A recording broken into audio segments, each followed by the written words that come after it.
And then they have more drones, though, than they have missiles. It's going to be a function of whether this military campaign can continue to degrade that at a faster rate. But what's not here, and I think it's important, is there's not a ground force associated with this operation.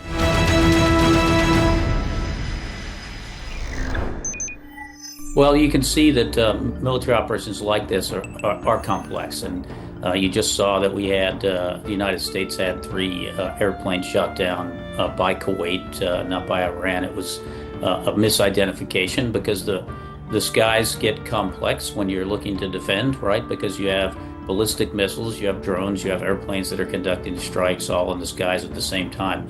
And those are inherent risks in any military operation. And I think you've heard the President and the Secretary of War both, and just now you just heard Dan Kane, the Chairman of the Joint Chiefs of Staff, talk about that complexity and that those kinds of things can't be wished away. They're part of an operation of this scale, and you'll likely see more things like that in the future. But the focus of the United States and the Israelis now are to blunt or what you would say degrade as quickly as they can the offensive capability of the Iranians to keep wreaking havoc or keep attacking. You want to stop these attacks or at least diminish them as much as you can that are happening not just in Israel but in the Gulf nations.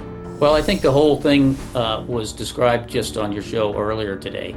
It can't go on indefinitely. There has to be an off-ramp, an end for this as it goes forward.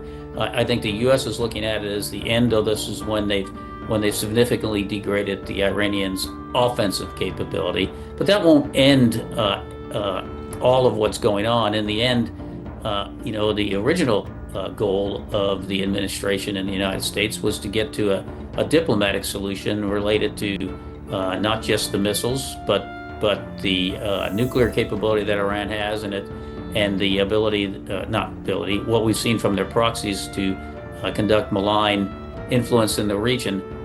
Those would have to be something that potentially follows later.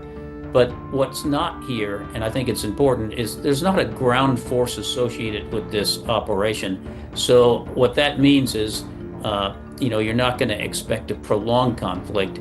The idea is how long can it go on before these impacts related to energy and attacks on airports and things like that start to be a strain that becomes difficult to, for everyone to stand economically and such. I don't see that happening, as you heard from your analysts, in the short term. I think there's time and space for the operation to continue.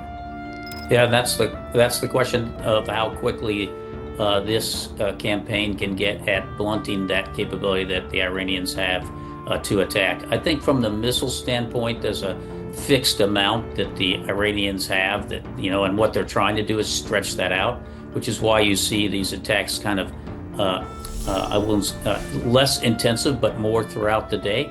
And then they have more drones, though, than they have missiles. So again, it's going to be a function of whether this military campaign can continue to degrade that at a faster rate.